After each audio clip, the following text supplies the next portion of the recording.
Olá, está começando mais um Envisionar Podcast. Eu sou o Thiago Faria, estou aqui com a Gilciane Abreu e juntos estamos aqui para ajudar pastores e líderes a crescerem e influenciarem cada vez mais a igreja brasileira.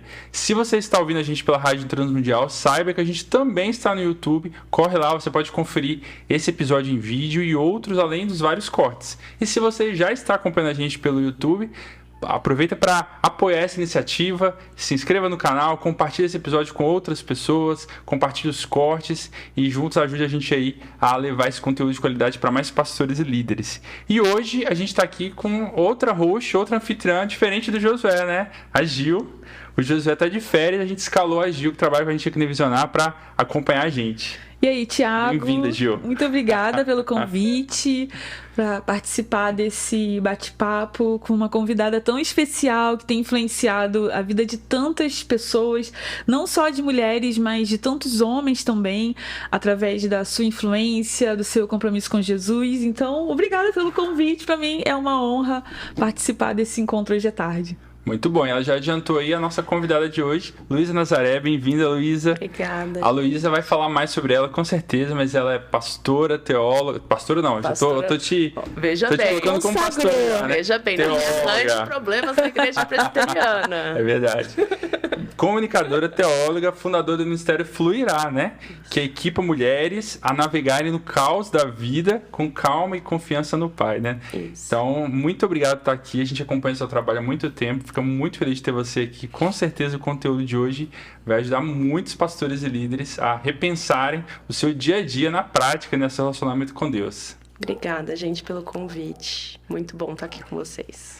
E já vamos começar hoje. O tema do nosso podcast é espiritualidade que sustenta o exercício da vocação. Ficou bonito esse título, né? Eu gostei. Não fui eu que inventei, foi a própria Luísa. Ah, é?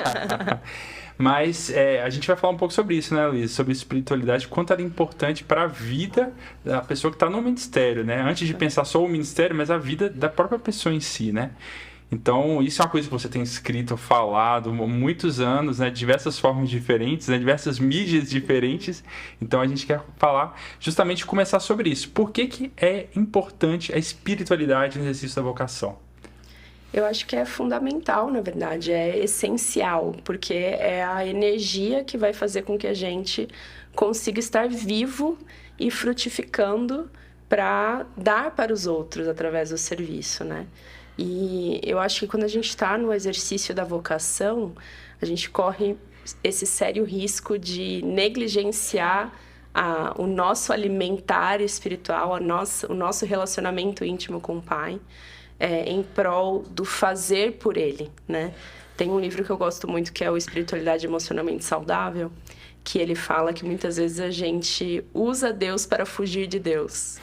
E quantos de nós, né, que estamos envolvidos integralmente ou semi-integralmente, ou até mesmo voluntariamente no ministério, a gente acaba achando que nós estamos em intimidade com Deus porque a gente tem feito muitas coisas para Ele e por Ele, mas a gente não tem gasto o devido tempo com Ele, que é, na verdade, o grande intuito de tudo o que o Senhor está fazendo, né? Ele quer formar para si uma família e o relacionamento é o principal. O ministério é o meio para que esse relacionamento aconteça, né? Se a gente negligenciar a nossa espiritualidade, como que a gente vai conseguir estar saudável para o exercício da missão, né? Muito bom. Já começa com uma porrada no estômago, né? Pois é. No meu também, gente, porque você está sempre lembrando, exato, né? Exato, é o nosso... Do lado de cada eternidade, eu gosto sempre de lembrar que vai ser causa atrás de causa. É isso que eu falo muito dentro de tudo que eu me proponho a ensinar. E a vida vai ser bagunçada, as demandas vão continuar vindo, os imprevistos vão continuar acontecendo. A gente não pode ter a ilusão da perfeição que só vai ter quando Jesus voltar e inaugurar o reino por completo, né? Na verdade, manifestar o reino por completo. Então, a gente vai precisar recorrentemente fazer esse exercício de recalibragem e de checar de novo e de novo e de novo e voltar e estabelecer limites e repriorizar e deixar alguns pratos caírem para que outros estejam sendo sustentados no ar, né? Então, eu acho que é um soco no estômago para todos nós recorrentemente. E, Luísa, como eu falei no início, né, eu acompanho já o seu trabalho há algum tempo, as suas postagens, desde a época do Luísa, eu acho que era violão. Mochilinha e violão. Mochilinha e violão, né? Sobre maternidade, era tão gostoso ler os seus textos, você se expressava ali. E o Tiago fez uma pergunta em relação ao exercício da vocação, a importância da espiritualidade para o exercício da vocação. Mas chegou um momento na sua caminhada de fé, na sua jornada, que você entendeu isso, mas nem sempre foi assim. Houve um momento que isso fez um sentido para sua vida. E como foi para você chegar nesse momento de entender a espiritualidade, ela é muito importante para o exercício da vocação? É interessante que, na verdade, eu acho que desde a minha... eu sou nascida e crescida na igreja, né? Sou filha de pastor presbiteriano, então eu não tenho um momento específico de conversão. Eu tenho um longo processo e até hoje estou sendo convertida a Cristo, né? Ele continua me resgatando em todas as dimensões da minha vida. Mas desde minha adolescência, assim, a prática das disciplinas espirituais é algo muito recorrente na minha vida. O que aconteceu para mim foi que com a maternidade eu tive que forçadamente integrar a minha espiritualidade ao meu cotidiano. O que antes era caixinhas separadas. Então eu aprendi, né, ao longo da adolescência, no meu processo de discipulado, como fazer um devocional. E aí tinha esse formato, né? Não, entre no seu quarto, faça tanto tempo de oração dessa maneira, e leia a Bíblia, faça um estudo indutivo da Bíblia e faça e tal. Isso era algo que alimentou muito a minha fé durante muito tempo. Só que quando eu me deparei com o caos da vida, através, né, da maternidade, de não ser mais tão dona do meu tempo quanto eu gostaria, eu percebi que eu precisava integrar essa espiritualidade no dia a dia e passar a praticar o cultivo da consciência da presença de Deus ao longo do dia. E ao invés de ter uma hora que eu consigo praticar o silêncio, como se eu fosse uma monja num monastério, eu entender que o silêncio vai ser 2 minutinhos ali no carro, depois de entregar meus filhos para a escola, e eu respirar fundo e falar: estão entregues, agora eu tenho uma tarde, né? Então, eu acho que, para mim, a grande virada de chave que eu tive foi essa percepção de que a vida espiritual é a vida. Não são momentos espirituais. Não é o momento que você está fazendo o seu devocional que é espiritual. O lavar a louça é espiritual. O irmão Lawrence fala sobre isso. Que cada pequena coisa que você está fazendo diante do Senhor, para a glória do Senhor. Então, um momento devocional é todo e qualquer momento que você transforma em um momento de devoção ao Pai.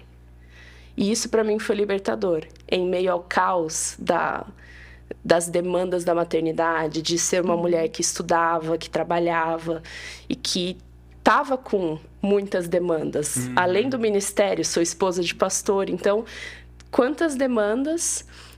entender que a vida espiritual não é mais um cheque a ser dado na lista de tarefas e na verdade, a vida toda vivida diante da presença de Deus. Então, acho que isso foi a grande virada de chave, assim, que me marcou e que me possibilitou voltar a me alimentar espiritualmente. Porque quando eu me tornei mãe, foi esse baque, assim. Eu sempre estava acostumada, eu tinha uma rotina espiritual bem constante. E aí eu simplesmente não conseguia mais acordar e ter disposição. E eu tentava, e eu começava a quase dormir de tanto cansaço. E aí vinha a culpa de, nossa, né, eu não estou conseguindo fazer no formato específico que eu estou acostumada a fazer. E aí, quando eu tive essa percepção de que a vida toda pode ser vivida diante de Deus. E eu posso aproveitar os pequenos momentos do dia para criar uma rotina espiritual e não um momento espiritual, né? Isso me ajudou bastante. Nossa, você está falando sobre o navegar no caos da vida. Eu me lembrei muito fortemente quando eu trabalhava no mercado corporativo anos atrás, que eu conheci uma escola, não sei se você já ouviu falar, mas chama Chaos Pilot. Não. O Chaos Pilot é uma escola que fica nos países nórdicos. Eu tô falando países nórdicos porque eu não lembro se é Finlândia ou Dinamarca. Era um dos dois, assim. Porque depois eles abriram uma segunda unidade em outro país. Que é uma escola de empreendedores, de negócios, que é 4 anos, como se fosse uma faculdade, só que completamente diferente de uma faculdade. E eles ensinam os estudantes, vamos dizer assim, a navegar no caos real da vida. Porque eles falam, uma faculdade normal não é a vida real. Então, as disciplinas são formadas de acordo com os próprios alunos, quando eles chegam, as necessidades deles. Eles encontram os professores a partir daí. Eles têm projetos no mundo todo para resolver problemas reais do mundo, né? E quando eu conheci essa escola, eu falei, gente, que bagunça, né? Mas depois eu acabei conhecendo algumas pessoas, alguns brasileiros que estudaram lá e vieram para o Brasil. E eu falei assim, nossa, mas realmente é assim, porque a vida é um caos, né? A gente não tem como planejar o que vai acontecer ano que vem, né? E parece que tá cada vez pior, né? Não só no Brasil, mas no mundo, né? E tudo bem, a gente pode aprender algumas técnicas de empreendedorismo, de mindfulness para enfrentar o caos da vida, mas tem um negócio que é o Espírito Santo que a gente pode viver e realmente se conectar com ele para isso sim ser gás para a gente enfrentar o caos diário, né? Exato.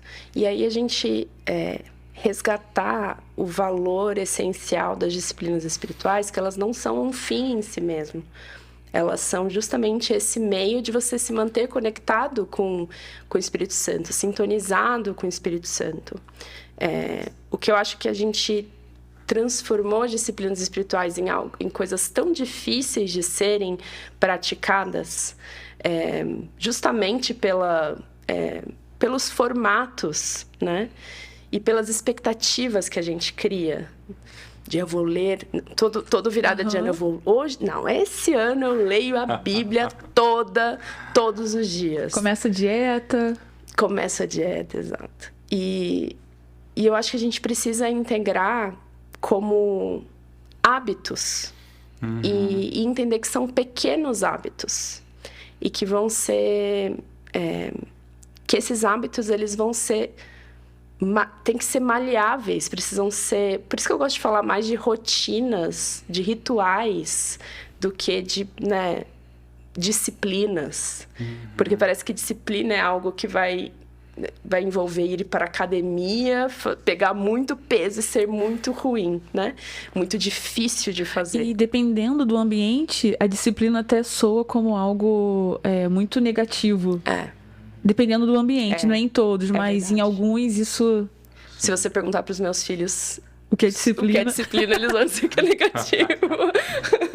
No meio evangélico também, né? Os meios mais pentecostais, né? Disciplina quando a pessoa coisa, disciplinar... Alguém fez errado, alguma coisa errada. E, na verdade, isso que você falou, né, do planejamento, né? Eu acho que é essencial para uma vida espiritual saudável você ter um nível de planejamento base de rotina e de vida, no seguinte sentido de você criar uma regra de vida, né? Você criar uma rotina, você criar uma dinâmica para você ter essa intencionalidade. Porque se a gente deixar ao Deus dará, na verdade vai ficar ao diabo dará, né? Porque a gente se deixar para nossa própria vontade, para nossa motivação, nossas emoções oscilam muito, imprevistos acontecem. Então, se a gente não tiver intencionalidade, falar, não, todo dia eu quero ler a Bíblia, essa é uma intenção, todo dia eu quero ler a Bíblia. Só que se a gente conseguir maleabilizar qual é esse formato. Então, na maioria dos dias, quando eu estou dentro da minha rotina, eu consigo ler a Bíblia desta maneira. Mas quando eu estou fora, e se eu me contentar em ler um versículo? E entender que esse foi meu momento de devoção. Então, acho que essa flexibilização desses hábitos, sem deixar a intenção original, né? Então, eu tenho esse compromisso, mas o meu compromisso não é com o formato, é com a finalidade, né? E a mesma coisa com oração. Às vezes a gente coloca, né, a oração como uma coisa, nossa, não, preciso ter uma lista, eu preciso orar todos os dias por todas essas causas. E aí você tenta 1 dia, 2 dias, aí no 3º dia você já tá, nossa, eu tô cansada, eu acabei de orar, ontem eu orei por todo mundo aqui.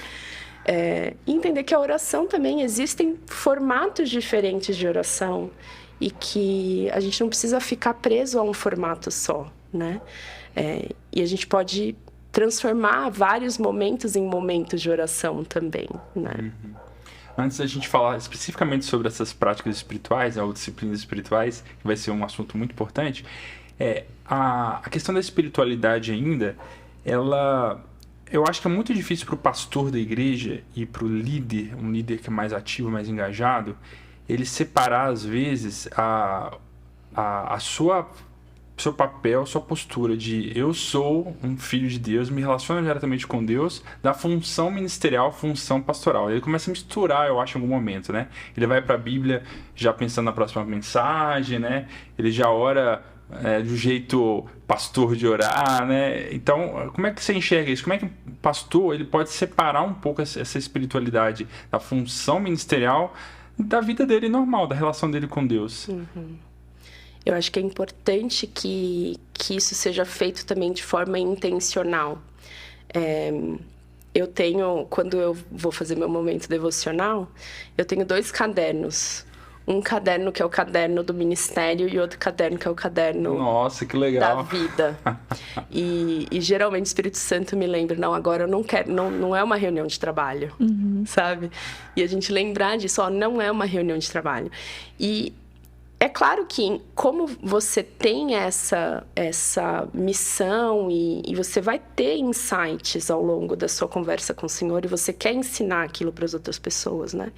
Então, isso talvez seja uma dica prática, né? Assim, você manter 2 cadernos separados de anotações e aí entender, eu tive um insight, deixa eu guardar esse insight, tá bom, Deus, tá guardado, depois a gente conversa sobre ele. Agora vamos voltar para o nosso relacionamento, né?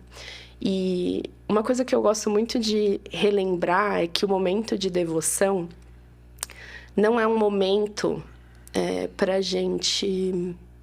Como que eu posso colocar isso? Às vezes a gente vai com agendas para os nossos momentos devocionais, né? A gente vai com uma determinada vontade de resolver determinadas questões, né? Eu quero respostas para essas questões da minha vida... E a gente tem que lembrar que esse momento devocional é sobre Deus. Devocional é um momento de se devotar a Deus. De prestar atenção no Senhor. Então, dentro do exercício ministerial, a gente tem que encarar esse momento de maneira intencional, de ter um momento para prestar atenção no Senhor. Não trazendo as nossas agendas, e aqui eu tô de novo falando comigo mesma, gente, porque é natural, é natural pra gente, né? A gente vem com a nossa agenda e fala, Senhor, o que o Senhor quer falar comigo sobre isso? E a gente esquece que esse momento não é sobre o que a gente tá querendo saber, é sobre o que o Senhor está querendo falar. E não só sobre o que Ele tá querendo falar pra gente fazer, mas sobre... um relacionamento, um momento de desfrutar da presença, desfrutar do amor, muitas vezes de simplesmente estar, simplesmente nem falar, só estar e apreciar o silêncio juntos, né? Então, acho que esse talvez seja um caminho interessante de você, né, nós como pastores, líderes de ministério, entender que nossos momentos com o Pai não vão ser os únicos momentos que a gente vai ter ao longo do dia com Ele, porque, afinal de contas, Ele está com a gente o tempo todo. Mas esse momento que a gente dedica para o Senhor não precisa ser a nossa reunião de trabalho com Ele, mas sim um momento de estar com o nosso Pai, de nos relacionarmos com o nosso Pai. Né? Muito bom. Vamos falar então sobre as práticas espirituais, Gil? Vamos. A gente já está falando sobre isso, mas agora mergulhar mais nesse aspecto, né? A gente trabalha com tantos líderes e pastores acompanhando, a Envisionar, ela tem esse foco, né, de contribuir com a igreja local, possibilitando que eles percebam talvez alguma coisa que a gente já percebeu, contribuindo com algumas ferramentas que a gente tem. E o que a gente mais percebe, Tiago, nessa nossa jornada e caminhada com eles, é a agenda bem pesada.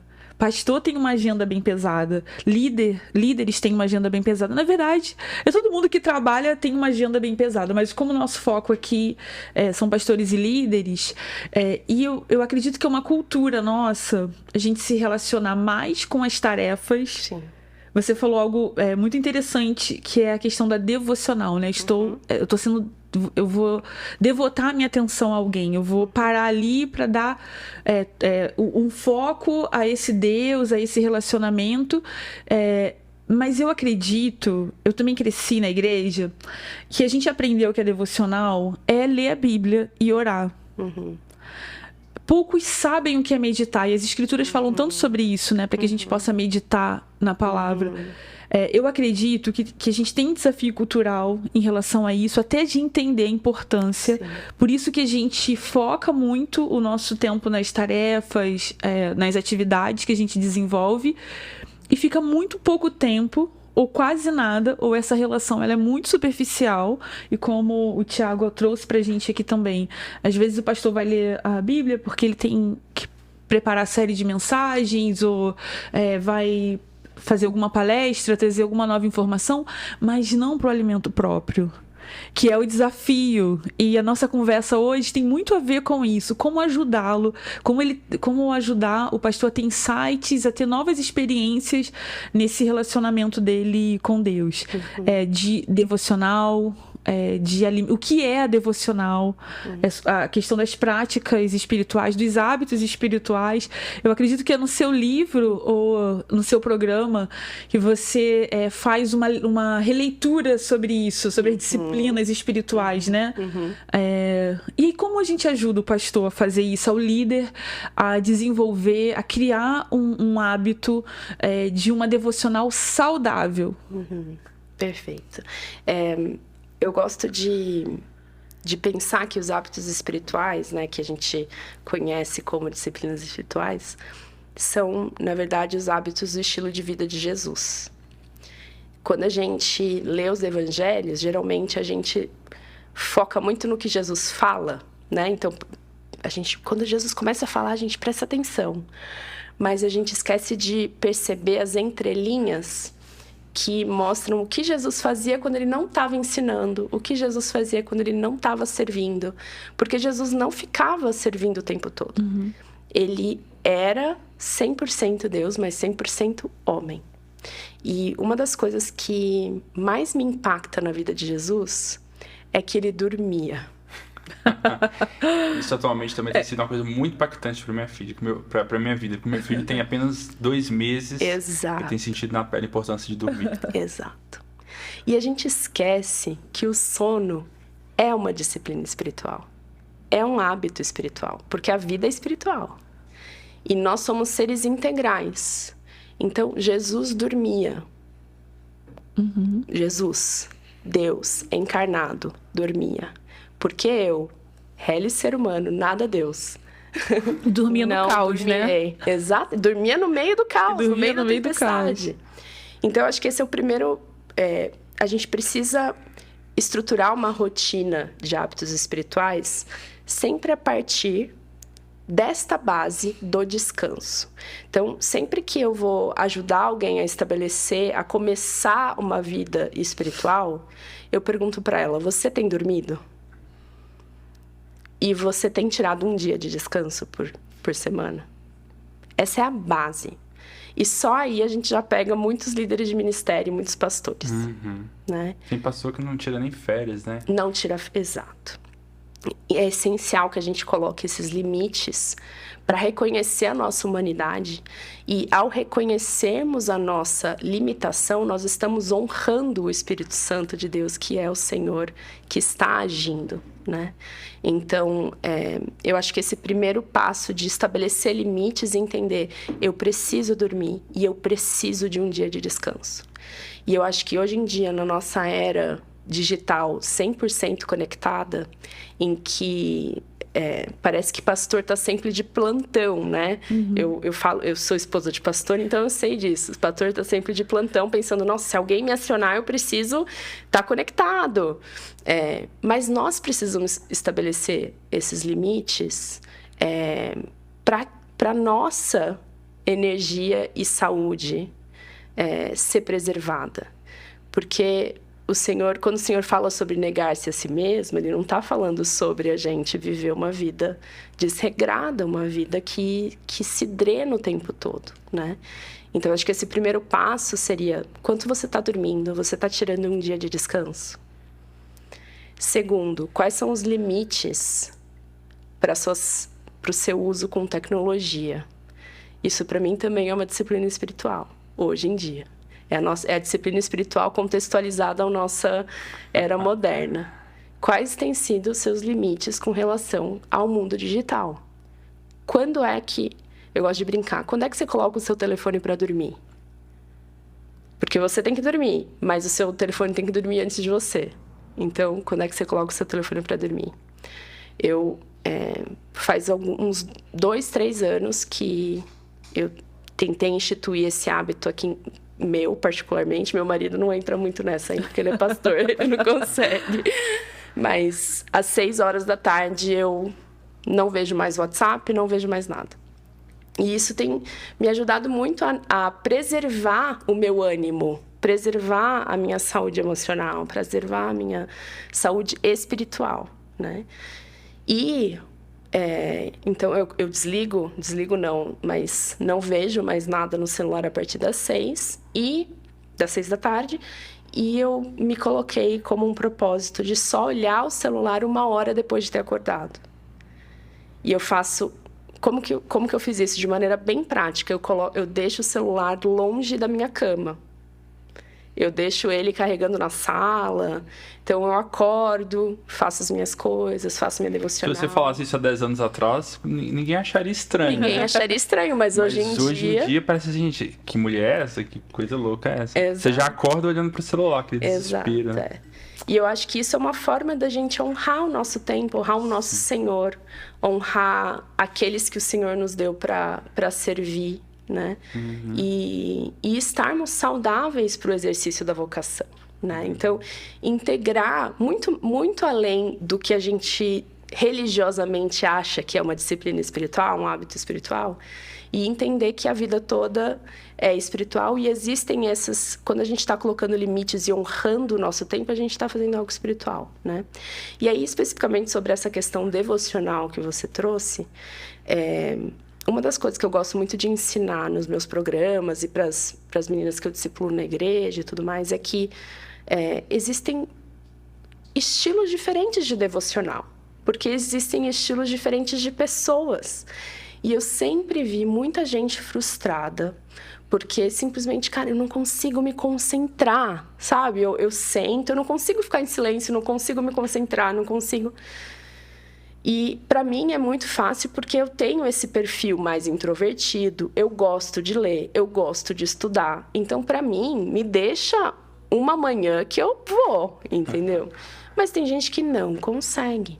E aí, por que não redimir as redes sociais, não, as tecnologias digitais, para a gente pensar em outros formatos possíveis de momentos devocionais? Então, por exemplo, se você é uma pessoa mais ativa, que talvez esteja precisando se exercitar mais, que muitos de nós, líderes de ministério, também precisamos priorizar esse aspecto do exercício físico na vida também.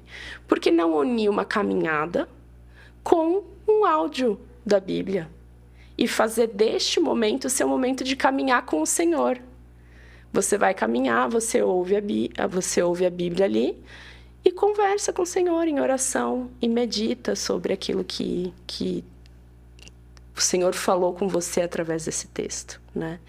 Então, existem outras formas de fazer devocionais, que não só o formato tradicional, que serve muito a um estilo específico de pessoa. Mas hoje em dia a gente tem tantas ferramentas diferentes, né? As mulheres gostam muito de aqueles exercícios de pintura, né? Fazer aqueles livros de colorinho, ou então lettering, né? E isso são ferramentas poderosíssimas de meditação. Você fazer um lettering, você fazer um desenho, você usar algum recurso artístico no seu momento devocional, é uma forma de você meditar naquilo que você está racionalmente entendendo, né?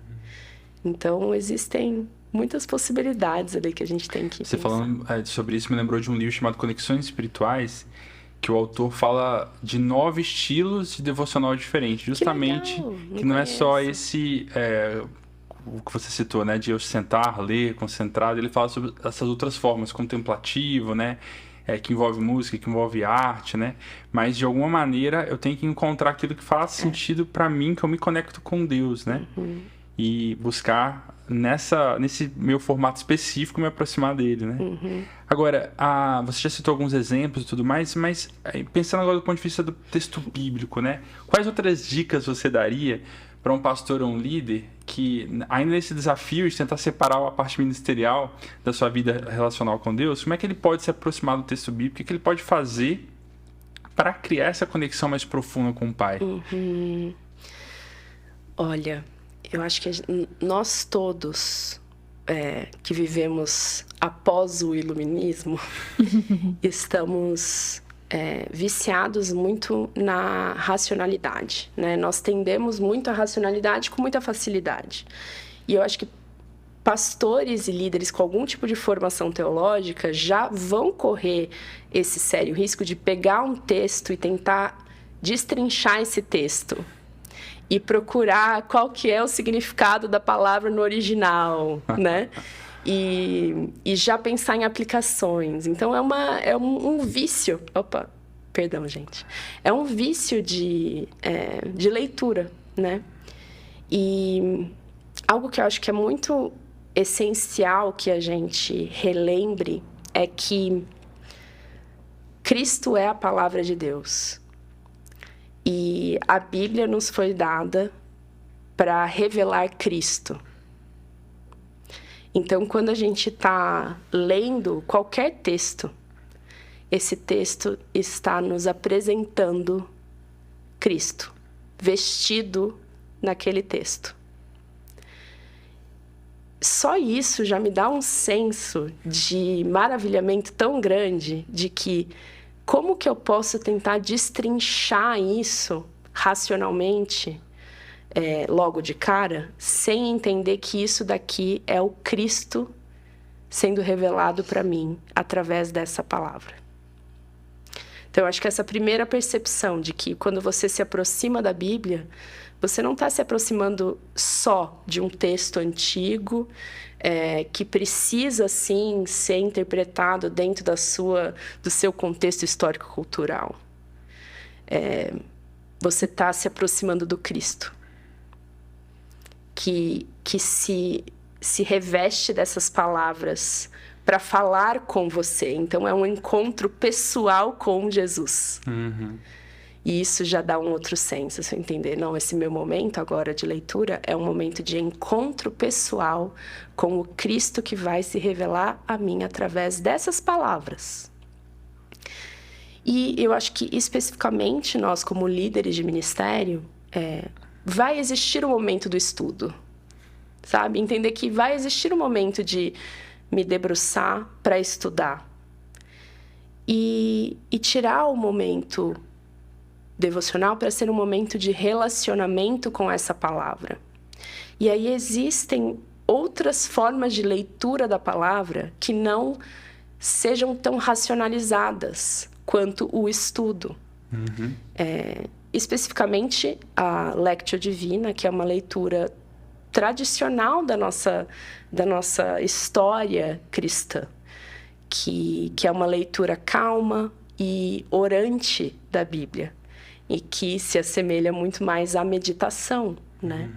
Em que você lê com calma cada palavra e repete o mesmo versículo e começa a degustar essas palavras até que elas voltem para o seu coração, que elas saiam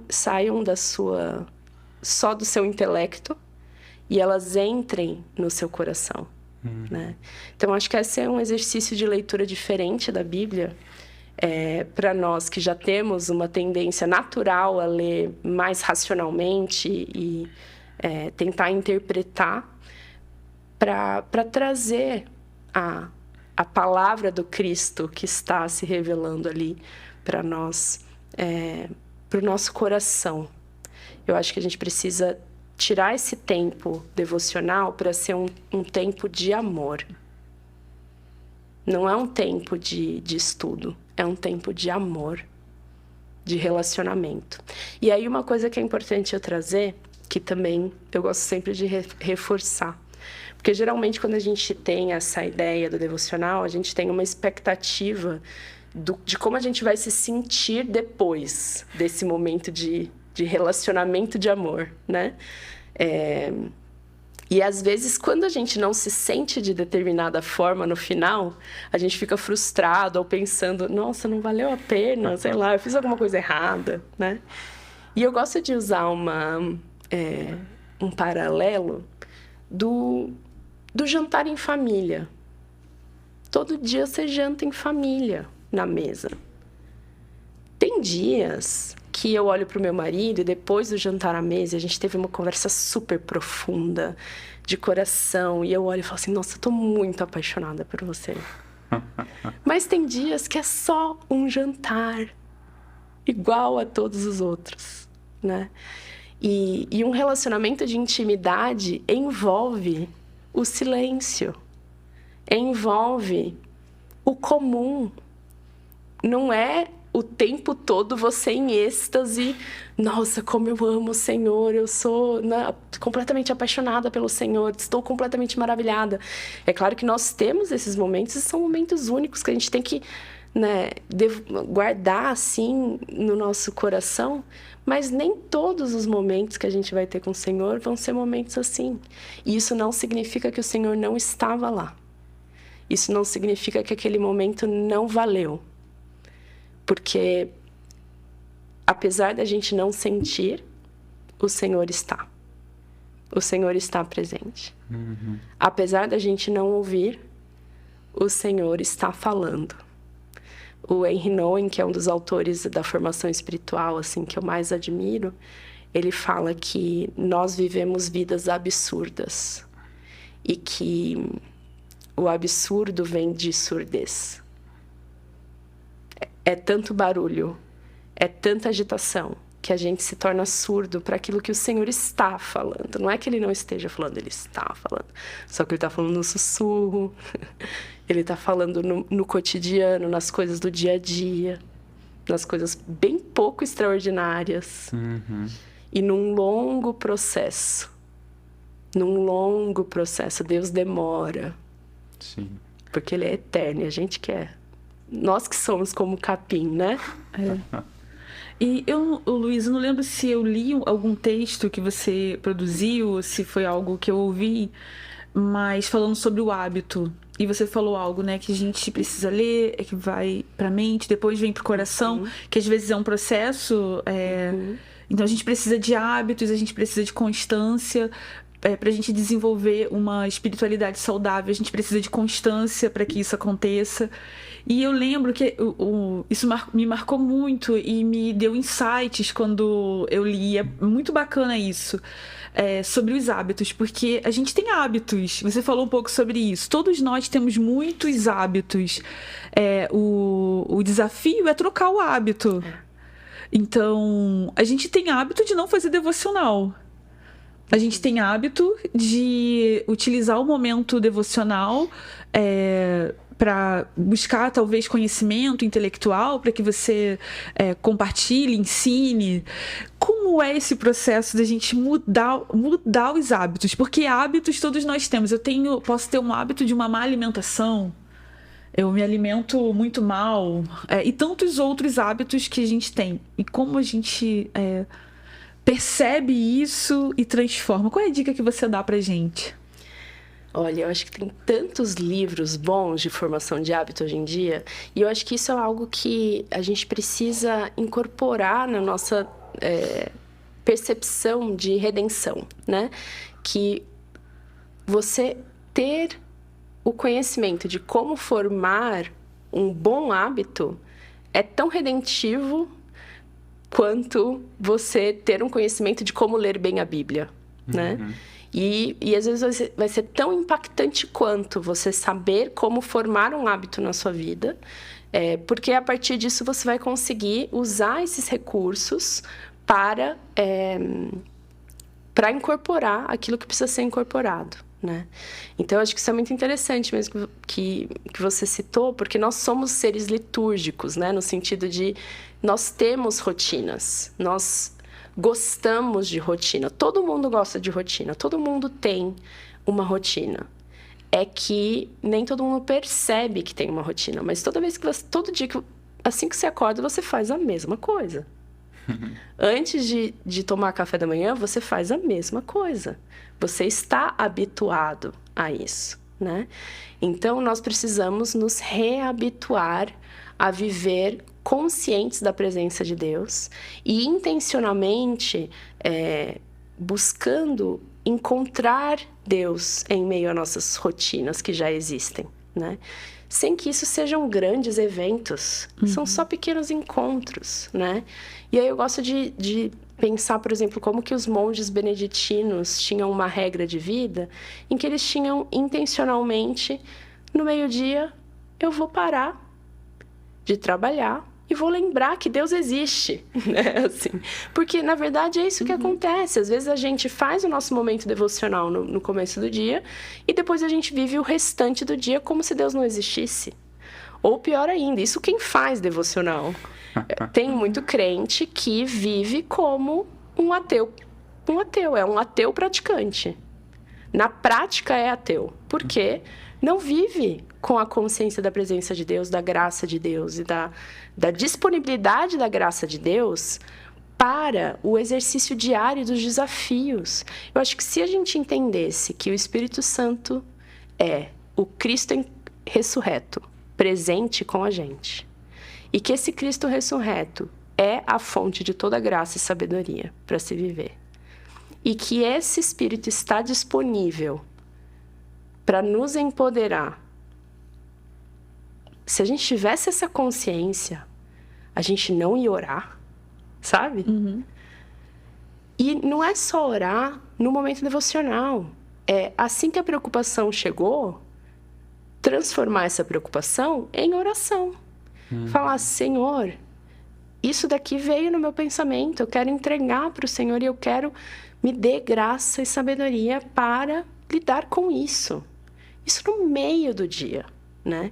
Mas é um exercício, é um treino, é treinar a sua consciência a estar desperta para essa realidade espiritual que está permeando todos os momentos do dia, né?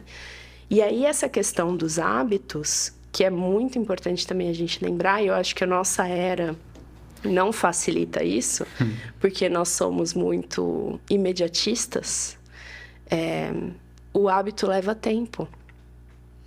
E não são 21 dias, né? Não são 21 dias. E o hábito, ele... O erro faz parte da formação do hábito. Eu acho que isso é interessante também de relembrar. Porque às vezes a gente acha que... não, eu vou... Daqui em diante eu vou fazer isso todo dia. E quando você não faz...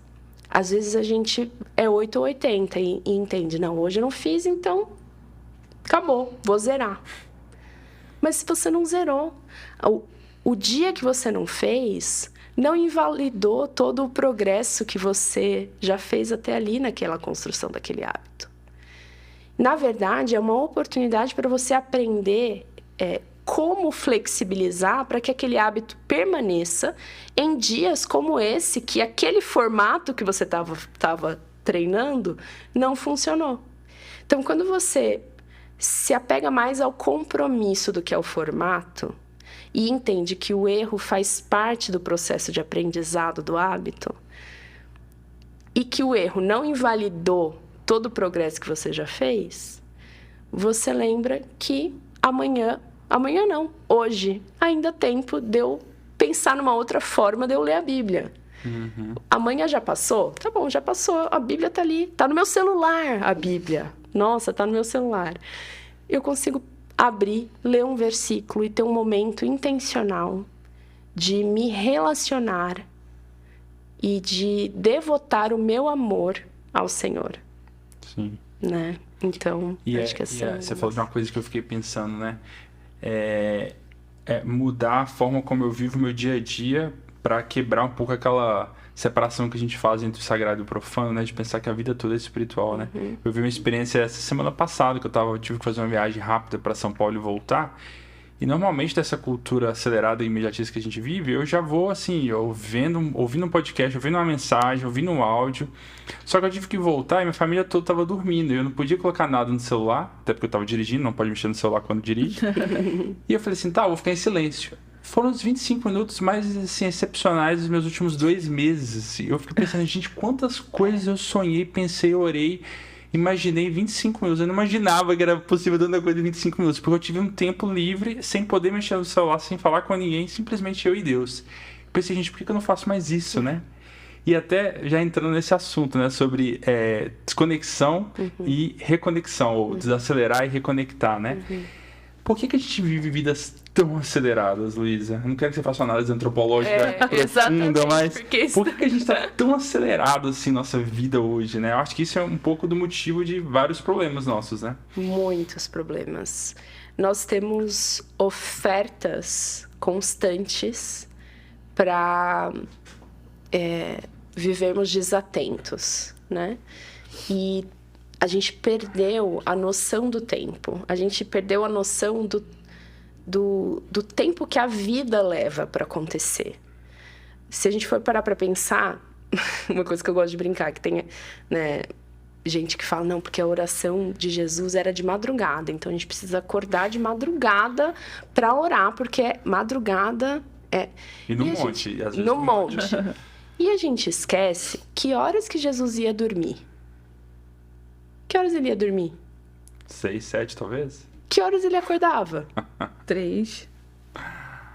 Então, a gente precisa lembrar que nós vivemos em um mundo que, por conta da energia elétrica, nós já estamos num outro ritmo. Uhum. A gente perdeu a noção de que, para que algo nasça, precisa ser primeiro plantado e precisa ser regado. E precisa ser regado, e precisa orar, e esperar que a chuva venha, e que o solo, que eu não controlo, esteja bem adubado, né? Então, a gente precisa, de alguma maneira, de novo, a intencionalidade, para mim, é muito forte. Intencionalmente colocar na nossa rotina coisas que vão nos lembrar que o tempo leva tempo. E, geralmente, isso são coisas que a gente vai fazer analogicamente. Que a gente vai ter que fazer com as nossas mãos. Que a gente vai ter que fazer com o nosso corpo. E lembrar que demora para você ir de um lugar para o outro. Por mais que a gente tenha carro, hoje em dia, e pareça que não é tanto tempo, né? Então, nós estamos acelerados porque... as tecnologias, e tecnologia não é só computador, celular, tecnologia é eletricidade, toda ferramenta que possibilita a vida humana de uma maneira diferente como a gente está, né? E aí, tendo essa consciência, a gente precisa intencionalmente colocar limites na nossa aceleração, né? E... não digo em 100% da vida, porque a gente está imerso em tudo isso. E eu, particularmente, sou adepta também de otimizar os tempos de carro e ouvir um podcast e tudo mais. Mas colocar limite e ser intencional e entender que precisa, inclusive, dentro desse limite, ter espaço para o silêncio, para a não otimização da vida. Porque a vida não é otimizada. Essa é a realidade. A vida não é. A vida é um caos. A vida do lado de cada eternidade é caos. E leva tempo. E especialmente formação é um processo que leva tempo. Então, eu acho que teria essas duas palavras, intencionalidade e limites. Abrir espaço para o silêncio na rotina. E nem todo dia vai ser prazeroso, vai ter dia que vai ser ruim. Mas nos dias que estão sendo ruins, você está treinando a sua mente a lidar com a impaciência, a treinar todos os frutos do espírito que não brotam do nada, não, gente. Brotam através de treino, através de hábitos. Uhum. Os frutos do espírito nascem através de uma vida regrada que anda no espírito, que se mantém conectada com o espírito. Então, as disciplinas espirituais que você vai incorporar no seu dia a dia tem a ver com aquilo que você vai precisar treinar através delas. E eu acho que é muito interessante a gente pensar, por exemplo, no jejum. Às vezes a gente acha que o jejum serve ao propósito de... Tem muitas igrejas que acham, não, vou fazer um jejum para conseguir tal coisa. Com um propósito específico. Com um propósito específico. E o jejum em si é um propósito de você se conectar mais com o Senhor. O resultado do jejum é uma maior consciência da presença de Deus. E aí eu acho que isso o silêncio para nós hoje é uma forma de jejum. É um jejum da sua atenção, né? Eu vou jejuar de ler algo, de produzir, de receber mais informação, para que eu possa abrir esse espaço para ouvir o sussurro do Senhor no silêncio, né? Gil, você que é uma pessoa provavelmente mais acelerada que eu ainda. Sou bastante acelerada. Mas o ano passado eu tomei uma decisão de sair mesmo das redes sociais. E hoje eu estou no WhatsApp porque eu moro longe da minha família mora no Rio, eu estou aqui. O nosso trabalho, né, a gente precisa conversar e tem pessoas que trabalham de forma remota, mas tem sido uma experiência tão positiva para mim de sair. Não que as redes sociais não sejam boas, tem muita coisa boa, tanto é que eu encontrei o seu conteúdo lá, fui muito edificada, mas eu comecei a fazer uma leitura, como eu posso fazer para desacelerar nesse momento. Pode ser que daqui a 2 meses, 3 meses, o ano, eu volte ou nunca mais volte para esse ambiente. Eu tenho buscado informações em outros locais. Eu achei bacana o que você falou sobre às 18 horas não acessar mais WhatsApp ou outra informação. Então, a sua realidade te permite fazer isso. Uhum. Você tem o seu esposo que, de alguma forma, se acontecer alguma coisa, conecta você a outras pessoas, mas você se colocou um limite a partir da sua realidade. Eu acredito que isso é importante. Teve um período da minha vida que eu precisava das redes sociais, eu precisava estar ali. Aquele ambiente era muito importante para mim, pelo trabalho que eu exercia. Hoje, não. Hoje é só para eu poder fazer a leitura de cenário, saber o que está acontecendo, mas eu trabalho numa organização que traz muitas informações, então eu decido a hora que eu entro no YouTube e vejo o que eu quero. Então isso é tão legal, né? Eu decido a hora que eu entro. A história de criar limites, né? Que ela falou, exato, né? Então eu decido. E eu aprendi uma coisa também, Luísa. Eu tô falando porque eu acompanho mesmo já há muito tempo o seu trabalho, e logo quando você lançou uma turma de mentoria, eu acho que foi a sua primeira turma, eu atuava numa igreja que uma menina fez a mentoria com você lá. E eu lembro que ela voltou, eu compartilhando com ela, ela voltando, e aí, como foi? Como tem sido a sua caminhada? Ela, olha, é uma das coisas que é muito simples, gente, mas faz uma diferença, que era tirar o lembrete do WhatsApp. Uhum. E não levar as notificações do WhatsApp e não levar o telefone pro quarto. Eu vou te falar, desde aquele dia, eu criei esse hábito. Algo que você falou lá no curso de mentoria, ela trouxe pra mim. Então, eu não levo o celular pro quarto. Eu tenho horário, ao menos que eu trabalho até tarde, que às vezes acontece da gente precisar, mas também não é rotina. Sim. O trabalho até tarde. Então, são hábitos. Quais são os hábitos que você pode fazer a partir da sua realidade, que você consegue colocar limite, né? O Thiago tá com um bebezinho novo, tem um outro filhinho pequeno que precisa de atenção. Quais são os limites que você coloca? E você falou, nossa, 25 minutos, eu respirei. 25 minutos do seu dia que você pode parar. Você mora num lugar maravilhoso, rodar ali aquela natureza e voltar.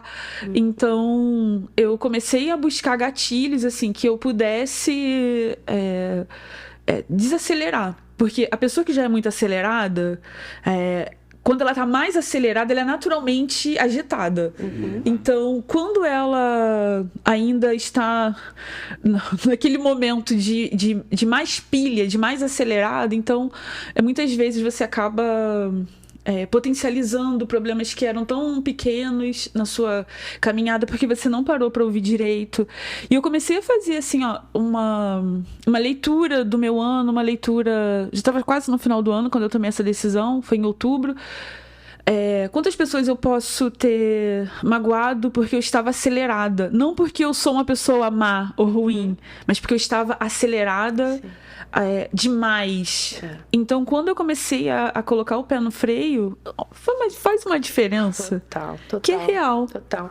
Ela até falou essa frase que eu vi no Instagram esses dias. Alguém falando assim, normalmente boa parte dos nossos problemas de comunicação, nossas brigas acontecem porque uma das pessoas está com pressa demais. Que legal. E porque a gente vive desatento, né? Então, se a gente não olhar para o nosso corpo, para o nosso tempo, como recursos que Deus nos dá para serem bem administrados, nós vamos ser levados pela nossa cultura. Porque a nossa cultura está acelerada e a nossa cultura está constantemente chamando a nossa atenção. Então, se você não intencionalmente colocar limites e aprender a lidar com o desconforto desses limites, porque eu não vou dizer que é confortável no começo. Não é confortável você não saber o que está acontecendo nas redes sociais. Mas você tem que lembrar do ganho que isso está trazendo, né? Então, eu gosto muito de pensar em dieta de informação. Em você entender que você pode estar nas redes sociais, mas quais são os assuntos que eu quero ouvir lá? Quais são as pessoas que eu quero ouvir lá? Quais vão ser, nessa temporada, quais vão ser as pessoas que eu vou acompanhar e quais vão ser as pessoas que eu vou deixar de acompanhar, porque não faz mais parte da estação da vida que o Senhor está querendo falar comigo, né? Então, você ter esse gerenciamento, tanto do seu tempo, quanto da sua atenção, que é para onde eu vou deixar que a minha atenção vá. Porque se você não for intencional, sua atenção vai ser roubada.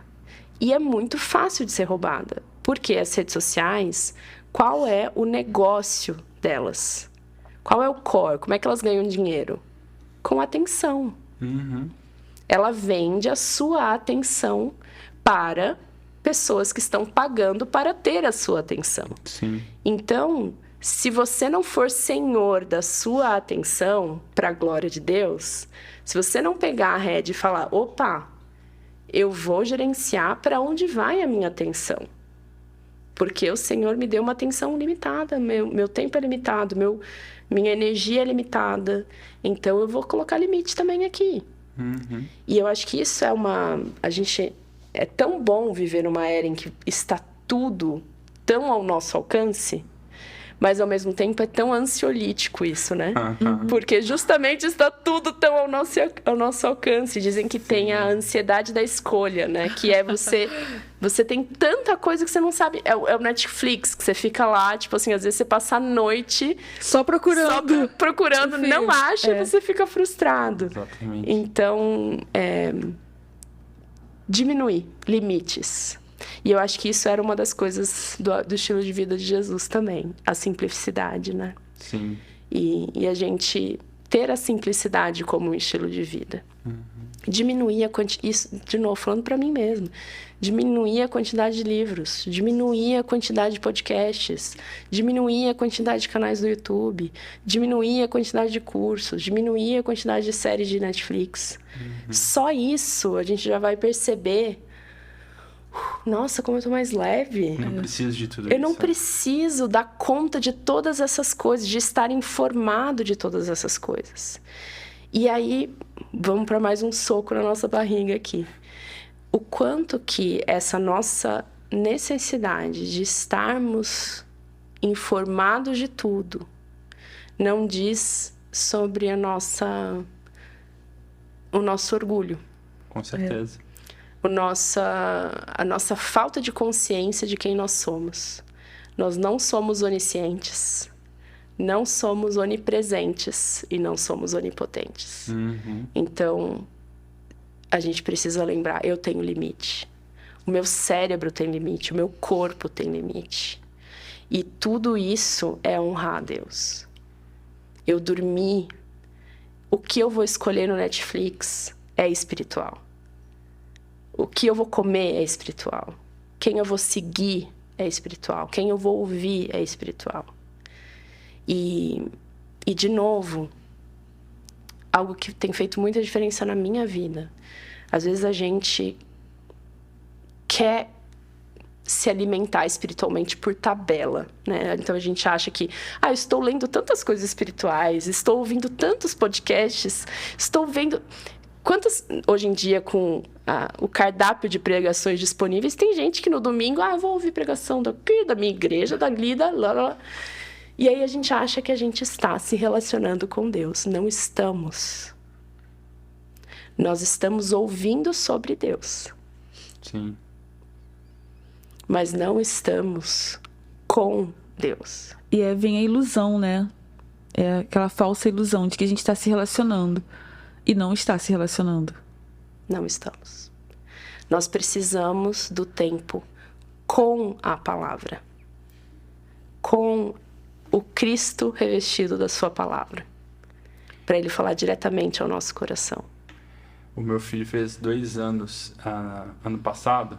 E foi engraçado que, por conta da pandemia, a gente recebeu pessoas pela primeira vez que a gente nem conhecia pessoalmente o meu filho.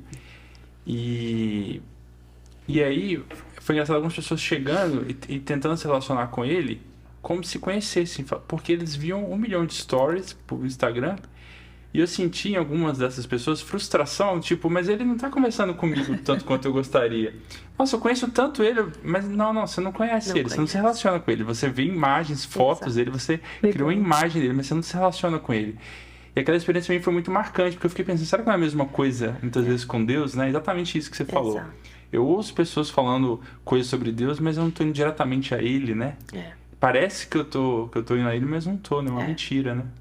E o quanto a gente acha, nossa, mas eu não tenho escutado Deus falar comigo ultimamente.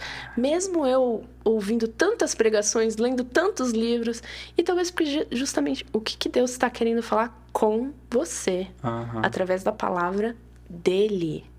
Nada substitui esse momento de relacionamento, de estar com Deus, não de estudar sobre Deus, não de tentar ouvir o que Deus quer que você fale para o outro, não de tentar ouvir o que Deus quer que você faça, qual é a próxima coisa que Ele quer que você... Ele não nos chama de servos, mas de amigos, Sim. de filhos, e Ele revela os seus segredos aos seus amigos. E o filho... Imagina que frustração seria se o seu filho quisesse falar para outras pessoas sobre você, só que sem passar tempo com você. Ah, não, pelo que eu leio do que meu pai faz, pelo que eu ouvi falar do que meu pai já fez, não, quem é esse pai, né? Então, acho que esse é um cuidado que a gente precisa constantemente ter, porque, de fato, é isso que a gente falou, a nossa cultura vai nos puxar para outros lugares. As demandas da vida vão nos puxar para outros lugares. Sim. Então, a gente precisa ser intencional com relação aos limites e com relação ao nosso processo de formação espiritual e de treinar os músculos, sabe? É um treinamento. É treinar o olhar, treinar o ouvido, treinar o tato e entender como conviver com o Pai ao longo da vida, né? Puxando por esse assunto aí, emendando no próximo tema, que tem tudo a ver com isso, que é uma coisa que você tem se especializado, tem falado muito, que é justamente como desenvolver um programa de crescimento espiritual, né? Como é que eu ajudo as pessoas, me ajudo e ajudo as pessoas a crescerem na fé de uma forma clara, simples, que tem um sentido, né? Você pode falar um pouco mais sobre isso? Como criar um programa espiritual para mim, para cada um, personalizado? Legal. Eu acho que primeiro a gente tem que entender que nós somos seres integrais, né? E que, de novo, não existe sagrado e profano. É tudo espiritual. E o nosso corpo interfere no nosso emocional, o nosso emocional interfere na nossa mente, interfere no nosso relacionamento com Deus. Então, nós somos seres integrais. E eu acho que um programa de crescimento espiritual efetivo precisa envolver todas as dimensões da vida humana. Então, precisa ter práticas corporais, coisas que envolvam o seu corpo, os seus hábitos, aonde os seus pés vão, o que as suas mãos fazem. Precisa envolver a sua mente, precisa envolver o seu coração e precisa envolver a parte da sua devoção, do seu espírito, né? E devoção nesse sentido de prestar atenção e contemplar e admirar ao Senhor, né? Porque nós somos seres adoradores. Então, eu acho que a gente precisa olhar para a vida toda como possibilidade de incorporação de práticas para que essa consciência da presença de Deus seja formada em nós e reforçada em nós, e para que a gente viva de maneira sintonizada ao Espírito Santo. Então, todas as práticas que você se propuser a fazer tem que ser para que você esteja sintonizado ao Espírito Santo e com o olhar atento para o que Deus está fazendo e que Ele te chama a fazer. Então, eu acho que no aspecto, por exemplo, da mente, né? Paulo fala muito sobre a renovação da mente. E eu acho que algo que a gente precisa incorporar no nosso processo de crescimento espiritual é continuamente renovar aquilo que a gente acredita sobre Deus, sobre nós mesmos e sobre o mundo ao nosso redor. Então, fazer um inventário mesmo de narrativas que a gente está acreditando sobre quem Deus é. E ser brutalmente honesto sobre isso. Não religiosamente, sabe? Não a resposta pronta da escola dominical. Ah, Deus é onisciente, onipotente, onipresente. Não. Quem Deus é? Quem eu, no fundo, no dia a dia, estou acreditando que Deus é. Porque se eu estou ansiosa quanto ao meu recurso financeiro, então eu não acredito que Deus é provedor. Sim. No fundo, eu não acredito. Então, a gente constantemente fazer esse autoexame. Recorrentemente fazer esse autoexame. Quem Deus é? Quem eu sou? O que Deus está fazendo no mundo? E como que a história de Deus é diferente da história, das histórias que a nossa cultura tenta nos contar sobre o que é ser feliz, o que é ter sucesso, qual é o propósito da vida. Então, a gente precisa ter essa renovação mental através da leitura da palavra, através de exercícios intencionais de autoexame, para você encontrar também ali quais têm sido os ídolos do seu coração. E aí, integrar também as partes do coração e principalmente relacionados às suas emoções. Então, integrar as nossas emoções no processo espiritual e retomar algumas práticas, por exemplo, como o lamento. Porque se a nossa perspectiva da vida é que Jesus veio, venceu, hoje reina, um dia voltará. Mas enquanto isso, a vida continua sendo difícil, o lamento é essencial para a vida cristã. E a nossa cultura não vai falar isso. Não é à toa que tem um livro da Bíblia só sobre lamento. Né? Exato. Então, a gente incorporar as nossas emoções e fazer desse momento de relacionamento com o Pai um momento de processamento das nossas emoções. Senhor, eu estou me sentindo frustrada. Senhor, eu estou desanimado, eu estou sobrecarregado.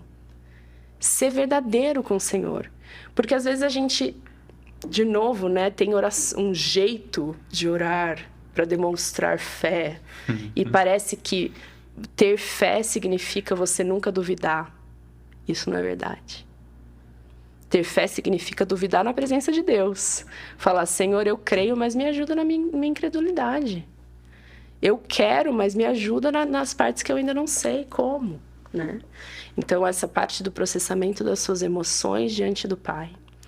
E uma parte essencial que eu acho que as nossas igrejas também não têm proporcionado ainda, que eu acho que a gente precisa proporcionar num processo de crescimento espiritual saudável, são ambientes de relacionamento em que as pessoas possam ser vulneráveis e verdadeiras. Todos os nossos encontros hoje estão pautados em programas, estão pautados em passar conteúdo, em alimentar a cognição das pessoas. Até mesmo os grupos pequenos. Às vezes você encontra uma célula, um grupo pequeno, mas é o quê? É um estudo bíblico. A gente precisa ter espaço de conversa. Espaço de compartilhar a dor de viver do lado de cada eternidade. E de não dar respostas prontas de, não, mas tenha fé. E ser um amigo de Jó, né? Sentar junto com a dor do outro. Testemunhar o caminhar do outro. Através de relacionamentos intencionais, amizades de alma, em que a gente dá as mãos e fala, viver do lado de cada eternidade não é fácil. Eu preciso de você para me lembrar quem Deus é, quem eu sou, o que Ele está fazendo. E como que a gente pode continuar tendo esperança. Então, eu acho que, resumindo, eu acho que um bom processo de crescimento e formação espiritual precisa envolver todas essas dimensões da devoção, você continuamente sondar o seu coração para ver quais têm sido os ídolos do seu coração, a sua mente renovando quem Deus é, quem você é, o que Deus está fazendo, o que o mundo ao redor fala sobre felicidade, sobre sucesso, sobre prazer, sobre todos os temas, né, necessários para a vida humana. Sondar o seu coração e suas emoções, processando suas emoções diante do Senhor. E relacionamentos e os hábitos, que foram aquilo que a gente foi falando, né, das disciplinas espirituais, que vão envolver o seu corpo, vão envolver o sono, vão envolver você se alimentar bem, você se mover bem. Quer comamos, quer bebamos, façamos tudo para a glória de Deus. Isso tudo é disciplina espiritual, né? Com certeza. Muito bom. Você pode contar pra gente algumas, assim, histórias bem práticas e, obviamente, de forma sintética, né? De pessoas que você acompanhou, que começaram a desenvolver um processo de crescimento espiritual intencional. Fala um pouco como foi essa caminhada, o que mudou. Tem muita gente, assim. Eu acho que o principal relato que hoje eu trabalho principalmente com mulheres, né? Mulheres cristãs, mas jovens até seus... Na verdade, hoje a gente tem gente de 70, 80 também fazendo com a gente.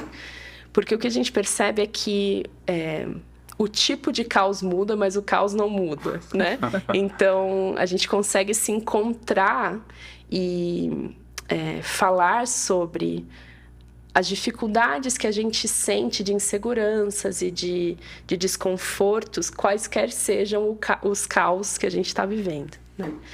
Mas o principal relato é que, ao ter essa consciência de que Deus está presente, e não presente só analisando o que a gente está fazendo, porque às vezes a gente tem essa, né? Deus está... Cuidado, mãozinha, é o que pega, né? Cuidado um pouquinho o que fala.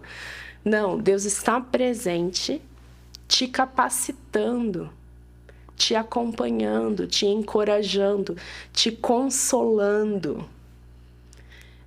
e te ajudando a lidar com as dificuldades da vida, né? Então, ter essa consciência da presença de Deus e do poder de Deus disponível para nós através do Espírito Santo. E como, ao praticar um estilo de vida intencional, com hábitos espirituais, para te manter sintonizado a esse Espírito, não é que você deixa de ter problemas. É que os problemas são lidados de maneira diferente. Uhum. Então, tanto que a gente fala sobre navegar o caos, não é acabar com o caos. Na Fluirá, né, que é o ministério digital que eu conduzo. Não é sobre acabar com o caos, é navegar o caos sem perder a calma e a confiança no Pai.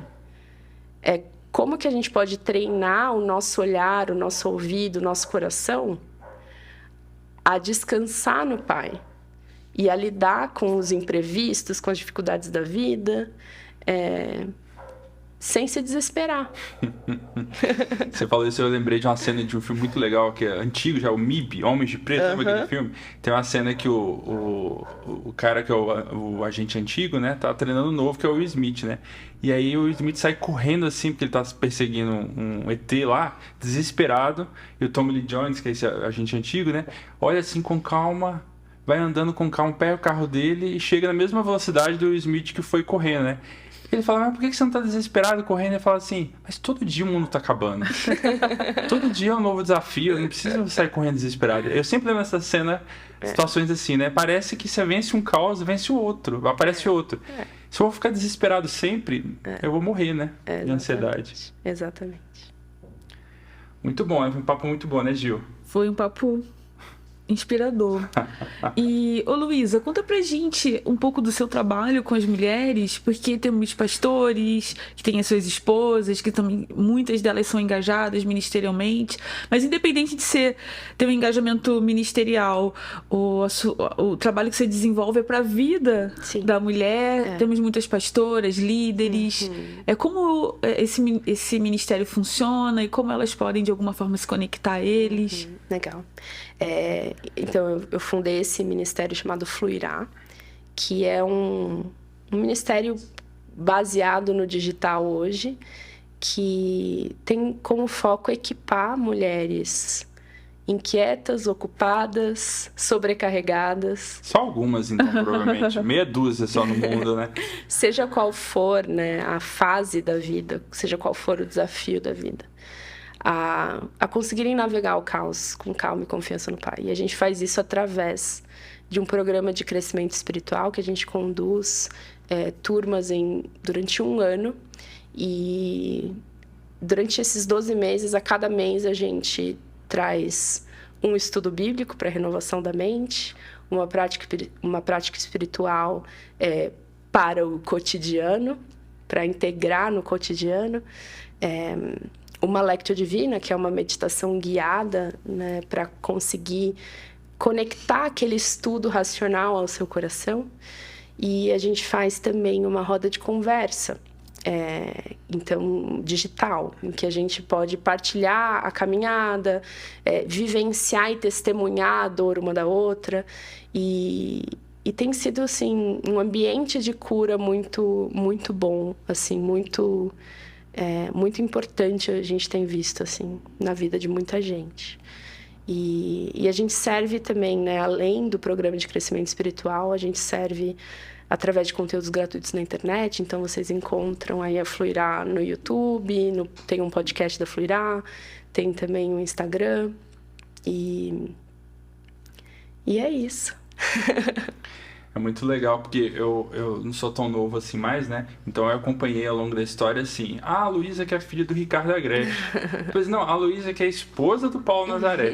Agora, quando eu vou em alguns eventos, é assim, o Ricardo é o pai da Luísa. O Paulo é a esposa da Luísa. Não, e eu vi que eu venci na vida quando tem gente que me acompanha há tempo e fala, nossa, mas nem sabia que você era filha do Ricardo. Venci na vida. Do Paulo. Muito bom. Muito bom. E tem um livro também, né? Tem um livro. Livre, Leve e Forte, da Thomas Nelson. Uhum. Compre. Você pode falar rapidinho pra gente sobre o que ele fala? Sim. Eu relato o meu processo de luta com ansiedade, depressão, e como que o Senhor tem me ajudado ainda, né? Porque vai ser uma luta constante, ainda mais com as nossas tendências genéticas de personalidade e o mundo ao nosso redor, né? Tem me ajudado a viver liberta das pressões e dos pesos e das expectativas irreais da minha personalidade perfeccionista e confiando e dependendo da graça dele para ser forte nele, né? Então, é um livro focado no público feminino também, porém, um assunto que é muito necessário para todo mundo hoje em dia, né? Então, é um livro que fala sobre como lidar com a ansiedade, como lidar com a depressão, traz um pouco do meu relato e como que a gente pode viver livre, leve e forte através do Evangelho de Cristo. Muito bom. Como é que a gente acha nas redes? Nas livrarias mas eu digo, Amazon, o seu ministério é Fluirá? Fluirá.vc. No Instagram. No YouTube é Fluirá, no Spotify, Google Podcasts, Apple Podcasts, é só Fluirá. E eu sou Luísa.Nazaré. Muito bom, com TH no final. Com TH, eu sempre falo com Z e TH no final. Isso aí. Muito obrigado, Luiz, por ter atendido o nosso chamado, de vir aqui gravar com a gente aqui no estúdio da Tuba. Muito bom. Com os filhos e tudo mais, né? Chegando aqui perto. Muito obrigado mesmo. Deus te abençoe no seu ministério, no seu trabalho. Espero que o conteúdo dessa nossa conversa aqui possa abençoar muitos pastores, né? Amém. Luísa, muito obrigada pelo seu tempo. Foram tantas palavras de sabedoria, de inspiração, que Jesus continue abençoando sua caminhada, seu ministério. Gente. Vocês também. Muito bom. E se você que está acompanhando a gente puder compartilhar esse conteúdo com outros pastores e líderes, por favor, faça isso para esse conteúdo de qualidade chegar a mais pessoas. A gente se vê no próximo episódio. Até mais. Adoro essa galera.